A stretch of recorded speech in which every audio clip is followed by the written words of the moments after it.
Vincent Harrington stood at the floor-to-ceiling windows of his corner office, surveying Manhattan like a king overlooking his kingdom.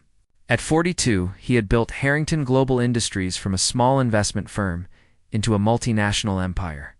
His tailored charcoal suit probably cost more than most people earned in a month, and his reputation for ruthless business decisions preceded him in every boardroom across 3 continents. Behind him, seated at a modest desk just outside his office door, Claire Morrison typed away at her computer with steady efficiency. She had worked as his executive assistant for nearly 2 years, managing his chaotic schedule, anticipating his needs, and ensuring his life ran like a well-oiled machine. At 29, Claire possessed a brilliant mind for organization and an almost supernatural ability to predict what Vincent would need before he asked for it. The overlooked treasure, yet Vincent barely saw her. To him, Claire was simply part of the office furniture. Reliable, yes. Competent, certainly. But invisible in every way that mattered to a man who valued appearance and status above almost everything else. She wore simple blazers and practical skirts, kept her honey blonde hair in a neat ponytail, and favored minimal makeup that showcased her natural features rather than transforming them. This morning, Vincent emerged from his office carrying a stack of folders. Claire looked up from her screen, her hazel eyes bright with intelligence. "Mr. Harrington, the Peterson contract arrived. I have already reviewed the amendments and prepared a summary for you. The changes align with what we discussed last week."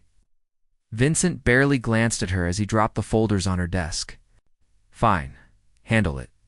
Also, I need the quarterly reports ready by 3. Already on your desk, sir?" I also took the liberty of comparing our performance metrics against our top 5 competitors. You will find the analysis in the blue folder. For a moment, Vincent paused. In 2 years, Claire had never once failed to exceed his expectations. Yet he treated her contributions as if they were simply what anyone would do, never acknowledging the exceptional skill and dedication required to stay 3 steps ahead of someone as demanding as himself. "The gala announcement there is one more thing," Vincent said, his tone casual.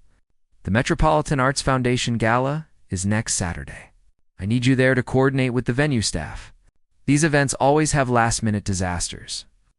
Claire saved her document and looked up at him directly. "Of course, Mr. Harrington. Should I arrange separate transportation?" "No need. We can share a car. I have calls to make anyway." He started to turn away, then stopped, his gaze flickering over her beige blazer and simple white blouse. "It is a formal event, Claire. Very formal. The kind of thing where people actually dress up properly." The implication hung in the air like smoke. Claire felt a familiar sting. The same feeling she had experienced countless times when people underestimated her based on her practical appearance. But she had learned long ago to keep her emotions carefully hidden. "I understand completely, Mr. Harrington," she replied, her voice steady and professional. "Will there be anything else?" "No, that is all." As Vincent disappeared back into his office, Claire returned her attention to her computer screen. But her mind was not on spreadsheets or schedules. Instead, she found herself thinking about the emerald green dress hanging in her closet at home, the one she had purchased during a rare moment of indulgence 6 months ago, the one that made her feel beautiful and powerful and completely unlike the efficient. Saturday evening arrived with the golden glow of sunset painting Manhattan in shades of amber and rose. Claire stood before her bedroom mirror, barely recognizing the woman staring back at her. The emerald green dress hugged her curves in all the right places before flowing elegantly to just above her knees. The fabric shimmered subtly under the light, catching every movement with liquid grace. She had let her honey blonde hair fall in soft waves past her shoulders, a dramatic departure from her usual practical ponytail. Subtle makeup enhanced her hazel eyes, making them luminous and mysterious. Diamond earrings, inherited from her grandmother, caught the light when she turned her head. The woman in the mirror looked confident, radiant, and utterly breathtaking. Her phone buzzed on the dresser. "Car arriving in 5 minutes." Even his text messages were commanding and brief. Claire took a deep breath, slipped into her heels, and gathered her evening clutch. As she made her way down to the lobby of her apartment building, she felt her heart racing. But she kept her breathing steady, her posture perfect. Confidence was not just a feeling, it was a choice. The moment of truth, the black town car waited at the curb, sleek and expensive, like everything in Vincent's world. The driver opened the door, and Claire slid into the back seat with practiced grace. Vincent was already there, his attention focused on his phone, his profile sharp, against the city lights streaming through the window. He wore a perfectly tailored black tuxedo that emphasized his broad shoulders and tall frame. His dark hair was styled with subtle precision, and his strong jaw was freshly shaved. He looked every inch the powerful businessman, comfortable in his world of wealth and influence. "Traffic on Fifth Avenue is terrible tonight," he said without looking up. "We might need to take the alternate route through the park." Claire settled into her seat, smoothing the emerald fabric of her dress. "Whatever you think is best, Mr. Harrington." Something in her voice made him look up, and in that moment time seemed to stop. Vincent's dark eyes widened as he took in the vision beside him. His phone slipped slightly in his hand, forgotten. His gaze traveled slowly from her face to the elegant curve of her neck, to the way the green dress complemented her creamy skin, to the soft waves of blonde hair that framed her face like spun gold. When his eyes finally returned to meet hers, Claire saw something she had never witnessed before: complete and utter astonishment. The recognition Claire. Her name on his lips sounded different, softer, almost reverent. "You look different." She tilted her head slightly, causing her waves to cascade over one shoulder. A small smile played at the corners of her lips. "Different how, Mr. Harrington?" Vincent seemed to struggle for words, something that never happened to the man who commanded boardrooms with effortless eloquence. "You look stunning. Absolutely stunning." The raw honesty in his voice caught them both off guard. The driver pulled into traffic, but neither of them noticed the city blurring past the windows. Vincent had completely forgotten about his phone. His attention entirely focused on the woman he suddenly realized he had never truly seen before. "I have to confess something," Vincent said, shifting to face her more directly. "In 2 years, I never really looked at you. Not like this. Not as anything more than my assistant." Claire met his gaze steadily. "And now? Now I am wondering what else I have been too blind to see." The vulnerability in his admission hung between them like a fragile thread. Claire felt something shift in her chest. A crack in the protective wall she had built around her heart during countless days of being invisible to the man sitting beside her. "The connection, tell me something about yourself," Vincent said suddenly. "Something that has nothing to do with work or schedules or quarterly reports." The request surprised her. In 2 years, he had never asked about her life beyond the office. Claire considered her response carefully. "I volunteer at a children's literacy program every Thursday evening. I teach kids from low-income families how to read." She paused, watching his face. "I also paint. Landscapes mostly. There is something peaceful about capturing the way light falls on water or filters through trees." Vincent listened with an intensity that made her feel truly heard for the first time. "Why did you never mention any of this?" "You never asked, Mr. Harrington?" The simple truth of her words hit him like a physical blow. How many conversations had they had where he dominated the discussion with his needs, his schedule, his priorities? How many times had she tried to share something personal, only to have him cut her off with another demand? "I have been a selfish fool," Vincent said quietly. "You have been right there, managing my entire life, and I treated you like a piece of office equipment." The Galitha car pulled up to the Metropolitan Arts Foundation building, an elegant structure lit by golden lights. Photographers lined the red carpet, and elegantly dressed guests made their way up the marble steps. But Vincent made no move to exit the car. Instead, he reached out and gently touched Claire's hand. "Before we go in there, I need to say something." His dark eyes held hers with startling intensity. "Thank you for showing me tonight that I have been living in a very small world.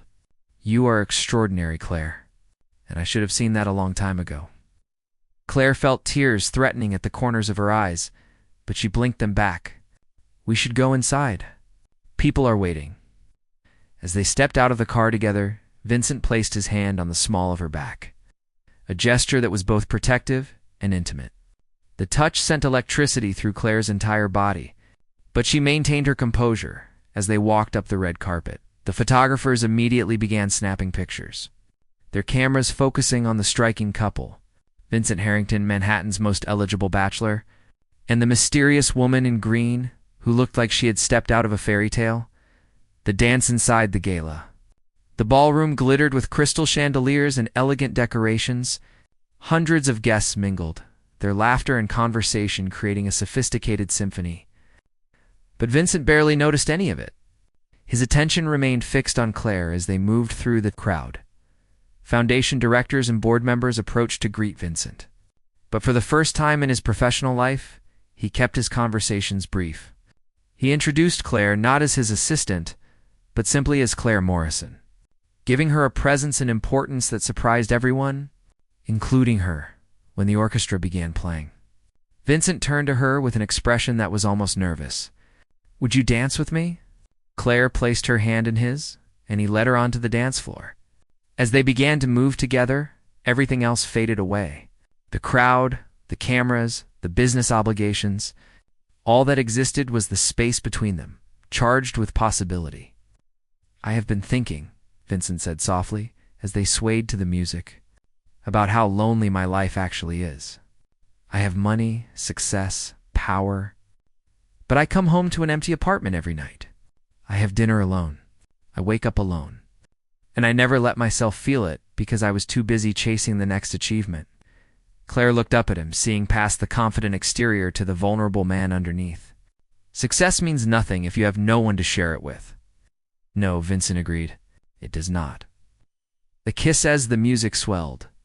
Vincent pulled her slightly closer. Claire could feel the warmth of his body, smell his subtle cologne mixed with something uniquely him. Her heart raced, but she did not pull away.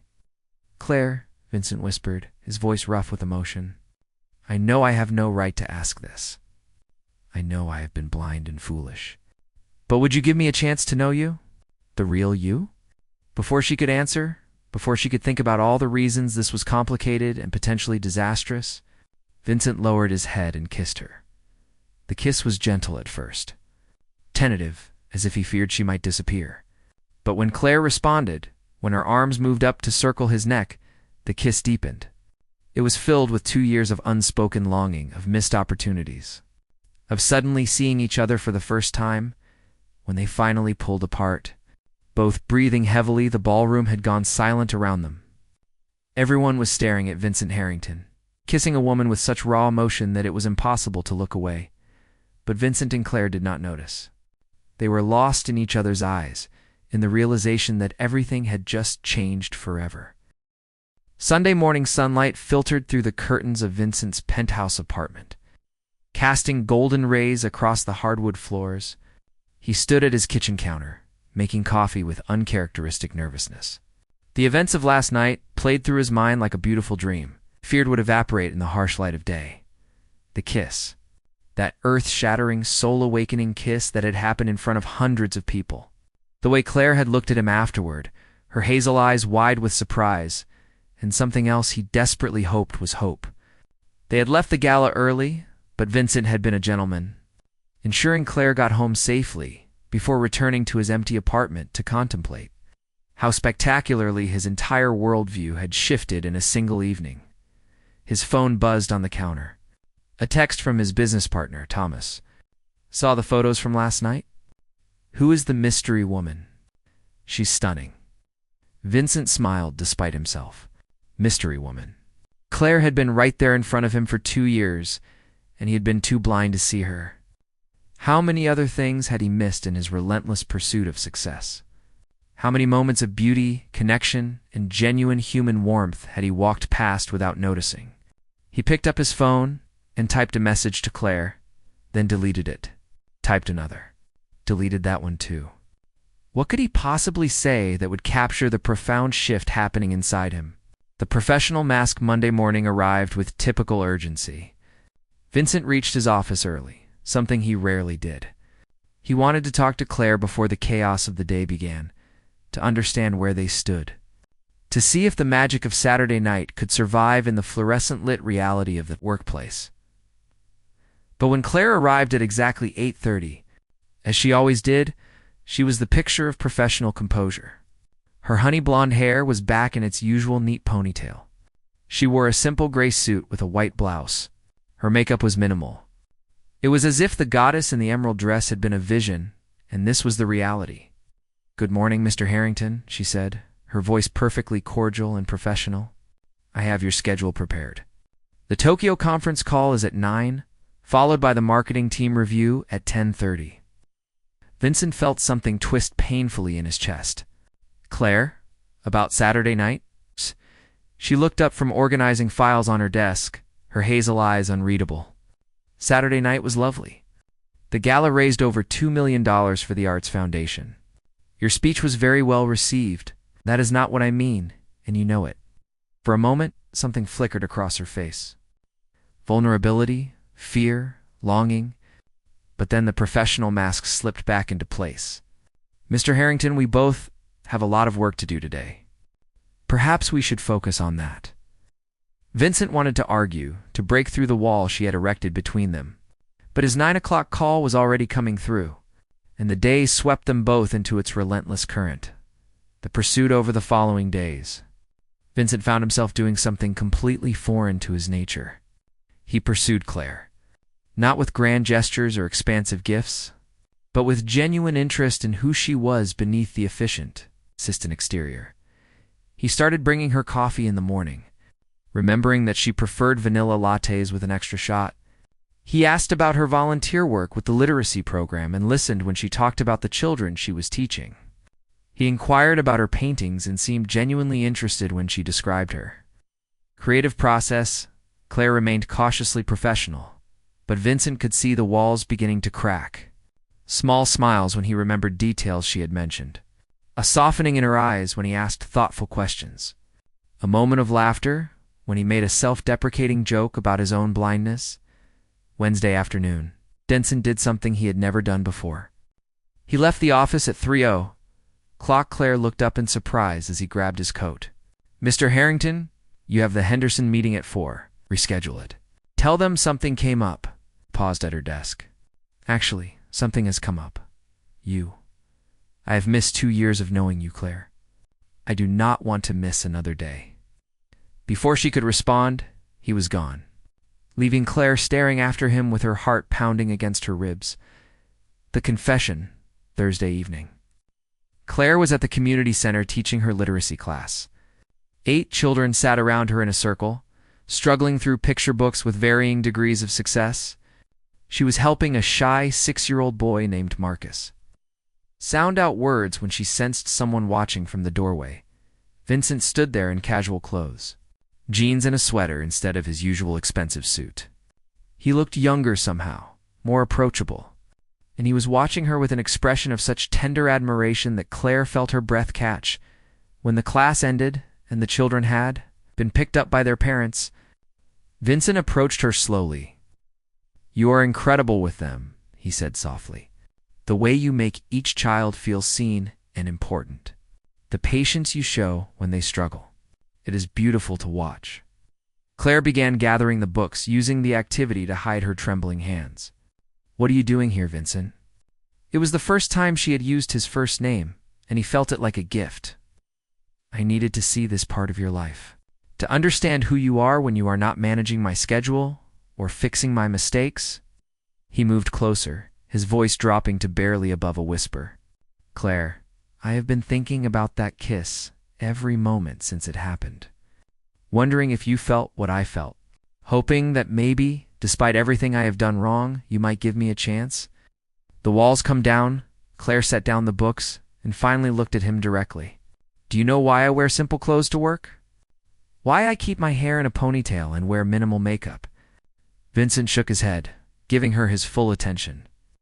"Because 3 years ago at my previous job, I made the mistake of looking too attractive. My boss developed an obsession with me. He made advances that I rejected. And when I reported him, I was the one who lost my job." Her voice remained steady, but Vincent could hear the pain underneath. "I learned that being invisible was safer than being seen. That competence was more valuable than beauty. So I hid myself away, and I told myself it was better that way." Vincent felt rage and regret war inside him. Rage at the man who had hurt her. regret for every time he had dismissed her appearance as lacking. "I am so sorry that happened to you," he said, his voice thick with emotion. "And I am sorry that I made you feel invisible too. But Claire, you could wear a burlap sack and still be the most captivating woman I have ever met. Because it is not your clothes or your hair that make you extraordinary. It is your mind, your kindness, your strength, your dedication to making the world better." Tears filled Claire's eyes. "Vincent, I'm terrified. What if this changes everything? What if we try and fail, and I lose not just you, but my job, my stability, everything I have worked so hard to build?" The leap of faith. Vincent stepped closer, gently taking her hands in his. "I cannot promise that things will not be complicated. I cannot promise that there will not be challenges. But I can promise that I see you now, Claire. Really see you. And I do not want to spend another day pretending that you are just my assistant when you have become so much more." What am I to you?" she whispered. "Are the woman who makes me want to be better, who makes me question everything I thought mattered, who showed me that I have been living half a life, chasing achievements, while missing the things that actually make life worth living." He raised her hands to his lips, kissing her knuckles gently. "You are the woman I am falling in love with." The words hung in the air between them, vulnerable and honest and terrifying. Claire felt tears spill down her cheeks, but she was smiling through them. "I have been half in love with you for months," she admitted, "hating myself for it because you never saw me. And then Saturday night, when you finally did, I was so scared it was just the dress, just the moment." "It was never the dress," Vincent said firmly. "The dress just made me stop and look. But once I looked, I saw everything I had been missing. Your intelligence, your compassion, your quiet strength, the way you care about people, the way you see the world." He cupped her face gently, his thumbs wiping away her tears.